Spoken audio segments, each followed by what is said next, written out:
اللہ جو معبود برحق ہے اس کے سوا کوئی عبادت کے لائق نہیں، زندہ ہے سب کو تھامنے والا۔ اس نے اے نبی تم پر سچی کتاب نازل کی جو پہلی آسمانی کتابوں کی تصدیق کرتی ہے، اور اسی نے تورات اور انجیل نازل کی تھی۔ یہ دو کتابیں اس نے پہلے نازل کی تھیں لوگوں کی ہدایت کے لیے، اور پھر قرآن جو حق اور باطل کو الگ الگ کر دینے والا ہے نازل کیا۔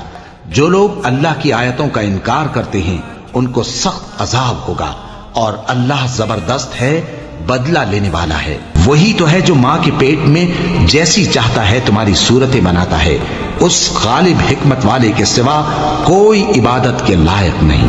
اے پیغمبر، وہی تو ہے جس نے تم پر یہ کتاب نازل کی جس کی بعض آیتیں محکم ہیں اور وہی اصل کتاب ہیں، اور بعض دوسری متشابہ ہیں۔